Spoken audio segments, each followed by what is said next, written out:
அனைவருக்கும் எனது இனிய வணக்கத்தை பதிவு செய்து கொள்கின்றேன். இந்த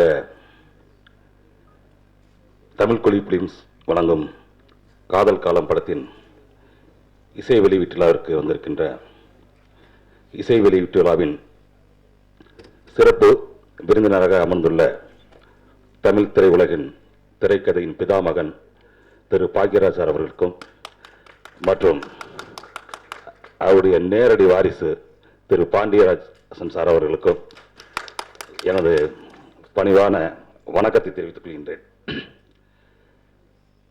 ஒரு சாதாரண விளம்பர ஓவியனாக கோடம்பாக்கத்தில் அறியப்பட்ட என்னை சினிமாவிற்கு கொண்டு வந்தது நான் பாக்கியா வார இதழில் எழுதிய 10 வயது போதி மரம் என்ற சிறுகதையும் அந்த பத்திரிகையின் சினிமா பகுதி கவனித்துக் கொண்டிருக்கும் அருமை அண்ணன் மனவை பொன்மணிக்கும் அவர்களும் தான். ஆகவே எனக்கும் பாக்கியாவின் குடும்பத்திற்கும் கூட ஒரு உறவு என்று சொல்லிக் கொள்வதில் பெருமைப்படுகின்றேன். நாங்களாம் டிஸ்கஷன் போகும்போது கூட ஒரு 5-6 பேருக்கு போவோம். ஆனால் சுவர்லா சித்திரங்கள்ல இருந்து சித்து +2 வரைக்கும் பாக்யராஜரோட அனைத்து டிவிடியும் கையில் கொண்டு போவோம். எங்காவது எதாவது ஒரு இடத்துல ஸ்டக் ஆச்சுன்னா ஒவ்வொரு விஷயத்துக்கு ஏதாவது ஒரு படத்துல இருந்து ஒரு விஷயத்தை எடுத்துக்கலாம். இப்போ நான் சமீபத்தில் ஒரு படம் எடுத்து முடிச்சிருக்கேன், அது வெளிவர போகுது. அதில் ஒரு சீன் எடுத்திருந்தோம். அசிஸ்டன்ட் டேரக்டர்லாம் பார்த்துட்டு ரொம்ப ராவாக இருக்குது சார் அப்படின்ட்டானுங்க. என்னன்னா இல்லை சார் நம்ம சீன் மாதிரி எல்லாம் ரொம்ப ராவாக இருக்குது அப்படின்னா. அப்போ எனக்கு யோசிச்சுட்டே இருந்தேன். அப்போ சாரோட சோர்லாத சித்திரங்கள் படத்தில் நான் ரொம்ப ரசித்த சீன் ஒன்று இருக்குது. அதாவது சார் அதில் ஒரு ட்ராமா டைரக்டர் ஒரு நாடக ரிஹர்சல் பண்ணிட்டு இருப்பார். அவர் ரொம்ப சீரியஸாக ரிஹர்சல் பண்ணிட்டு இருக்கும்போது சாரோட அப்பாவை நடிச்ச கல்லாப்பட்டி சிங்காரம் அதில் நடிக்க வந்த பொண்ணோட அம்மாவுக்கு டீயும் பண்ணு வாங்கி கொடுத்துட்டு இருப்பாரு. என்னால் அது மறக்கவே முடியாது அந்த சீனை. மன்னிக்கணும் சார், அந்த சீனை எடுத்து நான் அப்படியே வச்சிருக்கேன் அந்த படத்தில். இப்போ மறுபடியும் கேட்டால் நல்லா இருக்கு, நான் எல்லாம் கொண்டு விடுங்க, கொண்டு பாக்யராஜோட சீன்றா நம்ம அப்படி தூக்கி வச்சுட்டோம், என்னைக்காச்சும் பார்த்தா கேட்பார் அப்போ சொல்லிக்கிறலாம் அப்படின்ட்டு. ஏன்னா நாங்கள்லாம் தூரமாக இருந்த சாரோட படங்களை ஒரு பாடமா அவ்வளோ கற்றுக்கிட்டோம்.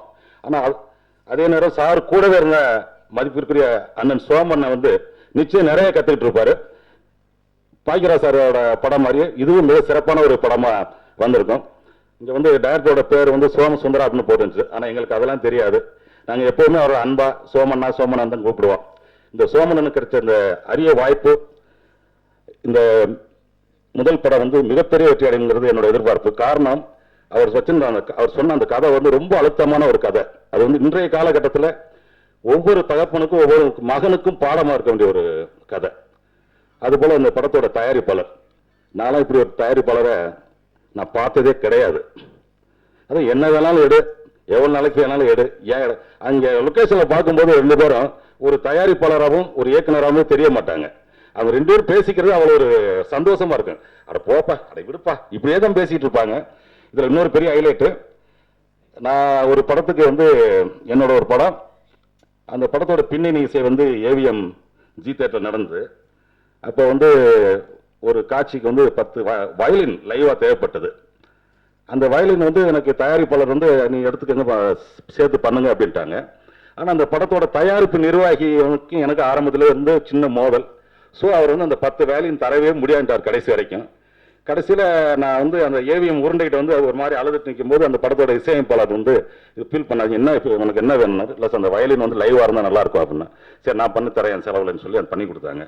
இது நான் ஏன் சொல்கிறேன்னா, இப்போ நம்ம பார்த்த பாடல்களில் இந்த 3ஆவதா பார்த்த பாடல் காட்சி முதல்ல படப்பிடிப்பு சமயத்தில் இல்லை. பின்னணி இசை சேர்க்கிறப்ப இந்த விழாவின் நாயகன் இசையமைப்பாளர் ஜெயானந்த் மிக அற்புதமான ஒரு பாடலை பதிவு செஞ்சிருந்தாரு.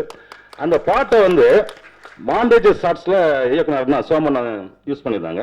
உடனே தயாரிப்பாளர் பார்த்துட்டு, அட ஏனப்பா இதையும் போய் எடுத்துட்டு வாங்க, மறுபடியும் படம் முடிஞ்சு ஃபர்ஸ்ட் காப்பி ரெடி, ரீரிகார்டிங் முடிஞ்சு ஃபர்ஸ்ட் காப்பி ரெடியாக போகிற சமயத்தில் ஒரு தயாரிப்பாளர் ஒரு இயக்குனரை கூப்பிட்டு மறுபடியும் இதையும் போய் எடுத்துட்டு வாங்க, ஒரு 3 நாள் பரவாயில்ல, எவ்வளோ செலவான பரவாயில்லன்னு சொல்றது ரொம்ப அரிதான விஷயம்.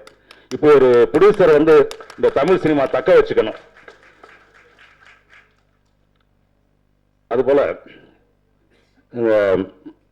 படத்தில் பணிபுரிந்த அனைத்து தொழில்நுட்ப கலைஞர்களுக்கும், படத்தில் அறிமுகமாயுள்ள நடிகர்களுக்கும் எனது வாழ்த்துக்களை தெரிவித்துக் கொண்டு தமிழ் கொடி பிலிம்ஸ் தமிழ் சினிமாவில் வெற்றி கொடி பறக்க விடும் என்று வாழ்த்து விடைபெறுகின்றேன். நன்றி, வணக்கம்.